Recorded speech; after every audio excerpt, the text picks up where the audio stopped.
What is up, everybody? Solomon here. I hope you guys are all having a fantastic Saturday. I wanted to keep this video a little bit short and sweet. I wasn't able to make one yesterday, but I did see that the central bank's payment news basically puts out that the World Bank Fast Payments Toolkit, developed with support from the Bill and Melinda Gates Foundation, is going to be one of the tools utilized to help policymakers around the world implement instant payment systems. Now, if you go onto the actual website here, Bill and Melinda Gates Foundation ties obviously directly into Loop, which you're going to see, and Loop ties directly into Interledger Protocol and RippleNet, which you're going to see as well. So this is welcome to the World Bank's Fast Payment Toolkit. Now, I want you to pay attention to this. I'm not going to go through this entire thing, but I did click on this, which is click here to download the data set. And when it talks about the system, almost every single one of these systems is called new. So it's a new system that they're rolling out across the board, and the messaging standard within that system is, for the most part, all ISO 20022. Just found it very, very interesting. We can go all the way back to 2017 with this Interledger document that many of us may have seen, many of us may not have. But let me see if I can find. Yeah, here we go. So this is adoption strategy. And they're literally showcasing Interledger Protocol as being this overarching mechanism for all of these, whether they be assets or mobile money applications or banking applications, to kind of fall within. You can see digital assets, which are detailed out as XRP and Ethereum for the two examples. Blockchain, which is Hyperledger Quilt, as given the example. Mobile money, which is Loop, which is Bill and Melinda Gates Foundation, which is given the example. And banks, which they give the example of Ripple. Well, that's very interesting to me, especially given this liquidity hub that had just been mentioned by Ripple. That almost essentially functions as a bank, because that hub would eliminate the need for central counterparties to hold, eliminating risk. So really, really interesting. I always try to look back in the past to see where these things go in the future. I am Legion, also posting about Bill and Melinda Gates Foundation. This is the Better Than Cash Alliance, International Telecommunications Union, and the World Bank.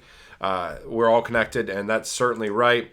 And then we did have the announcement here. Ripple partners with sustainability leaders to reach goals by 2030. This was earlier this year, and Loop is mentioned under one of their partners. So not just Interledger, but Ripple itself.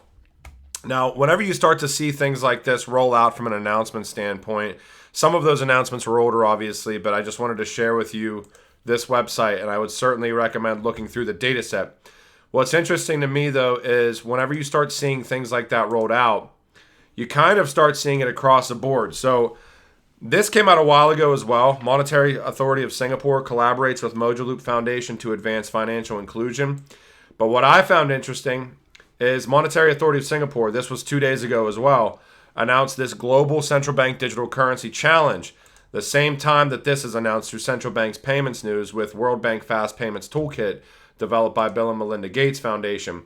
And the global CBDC challenge, announced by the Monetary Authority of Singapore, is in partnership with the IMF, the World Bank, the Asian Development Bank, the United Nations Capital Development Fund, the United Nations High Commission for Refugees, the United Nations Development Program, and the Organization for Economic Cooperation and Development. Digital Currency Sandbox and Technologies by Technology Partners. The Global CBDC Challenge was supported by Apex. I have to look back into Apex. I didn't even realize this before doing this video, because I know I've seen the name Apex before. For rapid prototyping of digital currency solutions. Let's look at the names. Apex, MasterCard CBDC Test Platform, Loop's Real-Time Payment Sandbox. I don't even know how to pronounce that. Is that Partior or Partior? I'll say Partior. Digital Currency Sandbox. I'll have to look at that one as well. R3, Hyperledger, and AWS. A lot of those names should ring a bell to you, because a lot of those names are certainly tied in with RippleNet as well. Not saying it's definitively going to be an asset like XRP. It's just very interesting to me to see how much is tied in, where if the choice was XRP, that capability would be very, very easy to turn on because of how ingrained into the system all of the initiatives surrounding the XRPL are. Masterclass. These masterclass held during this 8-week acceleration phase, blah, blah, blah. The topics here: interoperability, This is the lead payment systems development of the payment systems development group through the World Bank. You can see UNCDF and et cetera, et cetera. And this was back from this actual fast payments toolkit. This is like 2 years ago. This is the Bank of Albania. I'm not going to go through this whole thing. It does talk about ISO 20022. Doesn't get directly into digital assets. What it does get into is integration with digital ID system. Very interesting that they're going to be updating all of the payments mechanisms. And also, I have to say, if you go to this website and you click on the data set, everything falls under real-time gross settlement as well. But they're going to be integrating this completely updated system as far as payments are concerned, which obviously leads to settlement. And part of that integration, or part of that updating, is going to be an integration into a digital ID system. All right.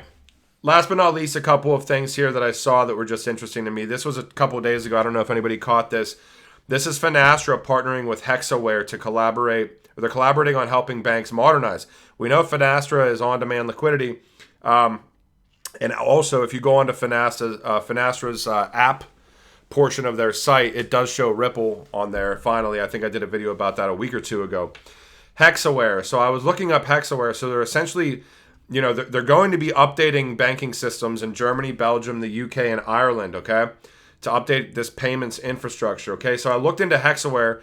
Obviously, Bank XRP, the old school of old school researchers in the XRP community, had found something all the way back in 2019, March. And Hexaware Blockchain Services. Hexaware is developing an engineering team with expertise actions across the major platforms: Hyperledger, Ethereum, Corda, and Ripple. Now, if we look at this, I believe this was later in that year, they're providing blockchain as a service. And the blockchain as a service that they're providing the networks for are IBM, Eris, Ripple, Tendermint, Corda, Rubix, and Ethereum. Obviously a little bit old, but we start to see all of these last little things tying together. These little kind of outliers that need to be brought in for, making sure that all the rails are sound, making sure that all the silos have bridges, et cetera, et cetera. And I really think that we're seeing like the last of this.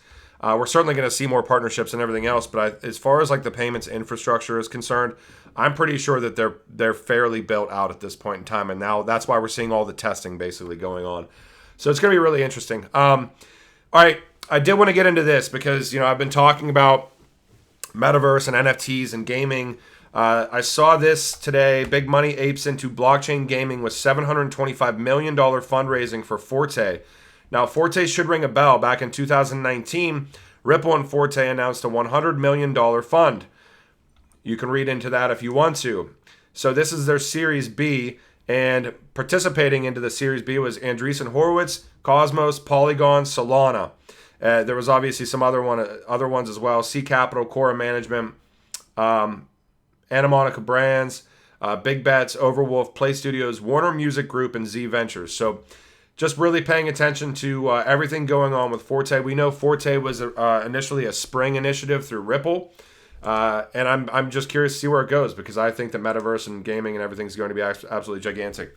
Last but not least, many of you on Twitter know that I support this project, XRPL Punks. And so they had an announcement yesterday. I wanted to give them a shout out because I know that they were mentioned by Ripple. I'm assuming they may or may not be in talks with Ripple for utility propositions. Maybe this is one of those, maybe it isn't, but you read that right. We are launching a revolutionary fractionized NFT utility. This will be a game changer. We know that you have many burning questions. We will release a lot more information in due time. Much more is coming, X-Punks. We are only getting started. So congratulations to the team at XRPL Punks, and I hope you guys have a great rest of your day. Later.